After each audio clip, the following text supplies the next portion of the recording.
Hello and welcome back to another Dare to Game video. Today we're playing Kingdom Come Deliverance 2 and we're doing a video, an armor guide video, from the Legacy of the Forge DLC. We're going to be looking at the new unique suit of armor that has been added to this DLC that you can obtain by doing all of the side content. So I have videos that I'll be uploading kind of showing how to get through all of the side content in this DLC.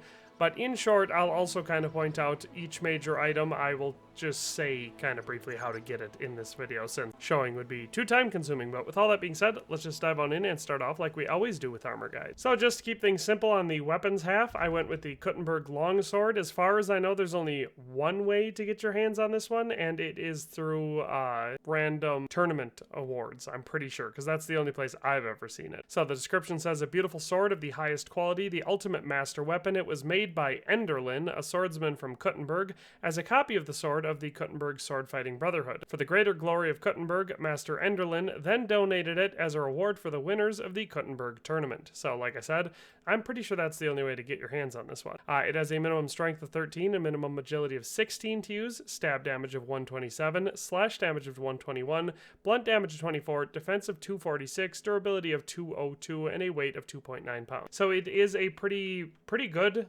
longsword. I wish we could craft it and then we could make a level 4 variant, but the level 3 variant is a pretty solid one that I'd say is probably fairly safely in the top 15 overall for weapons in the game, so pretty solid longsword, plus it's named to go along with the rest of this armor, so that's why I chose this as the weapon. Starting us off with the clothing layer, I kind of maxed out what we were using here, and so I went with the golden cross ring and the golden cross with garnets. Only important stats on these, it's going to of course affect our charisma, and both of these have very high charisma, having almost 50 for both of them, and they are also valuable, being 660 gross. So those are the jewelry. Then of course, as always with a high-end suit of armor, I decided to pair the Noble's Belt and Noble's Pouch with it. Again, those just give us more quick access slots, and they do increase our price a little bit of those 20 groschen. Then for our clothing that actually matters and you actually see, I went with the yellow variant of the short Porpont, an expensive and honestly made quilted coat from precious fabric for all noble warriors. This one has a stab defense of 14, slash defense of 46, blunt defense of 35, and a weight of 14 pounds. We went with the yellow quilted hose, simple quilted leggings, not exactly the pinnacle of tailoring skill, can be used alone or as a softening underlayer beneath better armor. This has a stab defense of 32, slash defense of 43, blunt defense of 34, and a weight of 5.7 pounds. Then of course we also went with some yellow Noble's boots, decorated high men's boots with a raised toe, made of quality leather. They are designed for the richest. These have a stab defense of 2, slash defense of 4, and blunt 2 with a weight of 3 pounds. And of course our last element of clothing is the spurs. We have the Noble spurs, riding spurs for better control of a horse, double binding, massive arms, long shank and rowel held in place by a strong pin. It provides an exceptional boost to horse riding skills. So these give us a sweet horse riding boost plus 49 charisma. So very, very solid. Just considering the three, the spurs and the 2 pieces of jewelry, it kind of makes the suit a max charisma suit of armor no matter what else we add on top. Taking a look at the suit from the outside, which we'll do on each layer, this is our clothing layer. So you can see we've obviously gone very heavy into the yellow. Typically, I would not do this just by default since yellow is one of my least favorite colors, but the accents on the armor are yellow, so it felt appropriate to match that. So that is the clothing layer. Let's move on to the mail layer. So at the mail layer, we're keeping it simple. We have the hauberk long, the dark variant of that, a long chainmail shirt with sleeves covering the arms and forearms. This has a stab defense of 33, slash defense of 68, blunt defense of 55, durability of 34, and a weight of 26 pounds. We have the mail collar with badge, a short chainmail collar, called a gorget, protects the neck and guards the warrior from being cut or penetrated by a blade under the visor of the helmet. Has a stab defense of 27, slash defense of 68, and blunt defense of 55.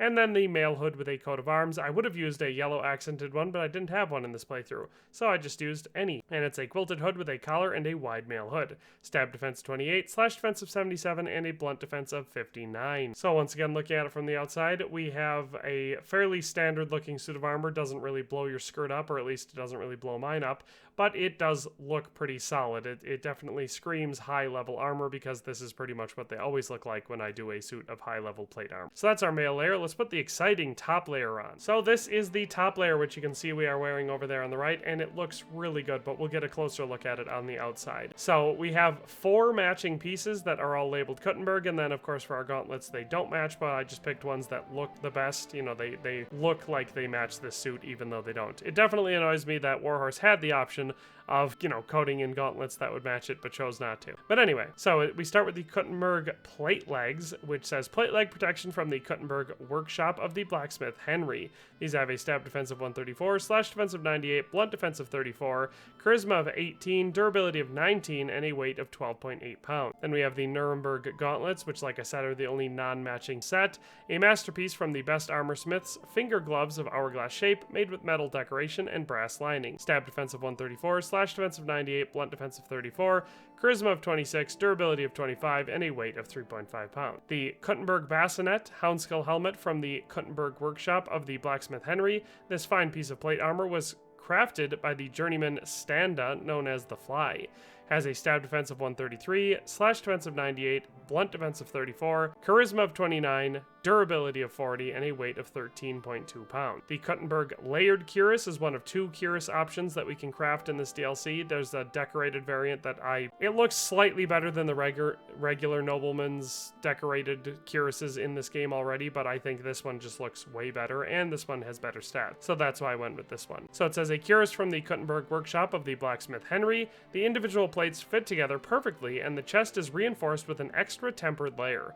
Has a stab defense of 129, slash defense of 95, blunt defense of 33, charisma of 15, durability of 14, and a weight of 22.5 pounds. And our last piece of armor for this suit is the Kuttenberg plate sleeves. Plate arm protection from the Kuttenberg workshop of the blacksmith Henry. Stab defense of 125, slash defense of 89, blunt defense of 32, charisma of 20, durability of 10, and a weight of 4.2 pounds. So like I said, I don't really have the ability to show you where to get these things, but if you're playing through the DLC, I can tell you where you will first encounter the schematics. Now, once you've encountered them for the first time, you can start randomly getting them as rewards, especially in the investigation missions. You'll find them in chests and stuff. But the first time I found them in both playthroughs, so I'm going to assume that it's consistent, the first one that I found was the pauldrons, so the Kuttenberg plate sleeve. I found those from the Armor Smith schematic number 3, and I found those in the first investigation mission, so in the service of Kuttenberg, the ones that you do, where you go out and you hunt bandits. I found them in the chest in the very first one that I encountered. So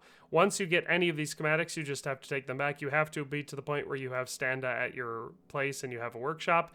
But once you have him and you have the schematic, you can have him craft them, and then you just buy the armor piece off of him. So that's the first one that I found, and I found it with the first investigation mission. Then the second one that I found was the helmet, the Kuttenberg bassinet. That one comes from Armor Smith schematic number 5, and that one I found during the investigation mission that you do for Bushik the Elder. So that's the one where you're looking for his missing alchemy ingredients from the customs making the rings for. After that, I found the plain cuirass, or like I said, the decorated one that I don't like quite as much. I found that in another investigation mission. It was in the chest at the end, and that is Armor Smith schematic number 1. After that, I found Armor Smith schematic number 2, which is the layered cuirass, the one we're wearing here. That one was for the final thief mission, so the missions that you'll do for the Ragman.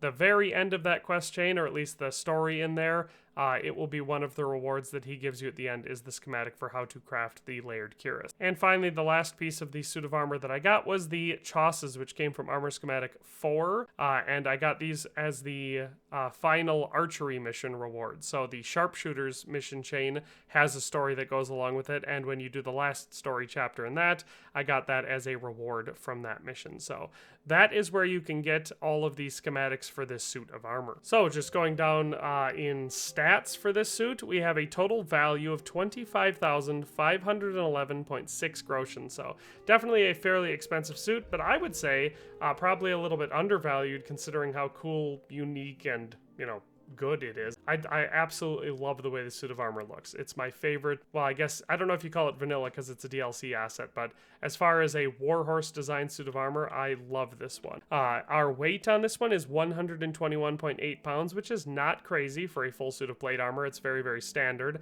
I'd say maybe even a little bit on the light end for an elite suit of armor like this. The AAR, or average armor rating, will just go down the list. For the head, we have 218.3. For the body, it's 193.7. For the arms, it's 195.7. And the legs is 153.7, giving us an overall average armor rating, or AAR, of 190.3. So it's just shy of 200. So definitely not strongest suit of armor in the game, but considering how good it looks and the fact that it is obviously still really, really solid, considering it's almost a 200, it is a tremendously good suit of armor. And so just looking at it from the outside, you can see it is very unique. We have a lot of decorative filigree to it. You know, the brass accents with the dark blackened steel looks amazing, and on every single piece of armor you can see Henry's master mark. So I'll just find it on each of them. So on the helmet, you can see it's up on the right half of the visor there. If we look at the pauldrons, it's down in the corner right there, very.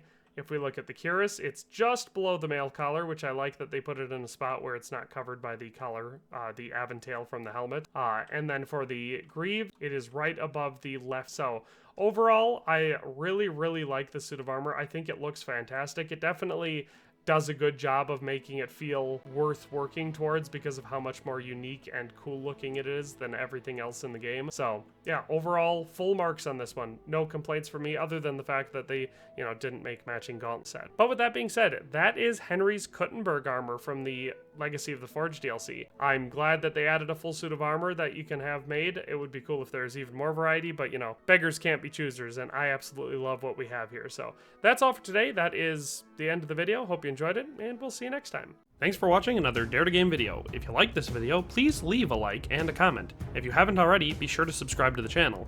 If you like my content and would like to support this channel, consider becoming a member today for as little as $1.99 a month.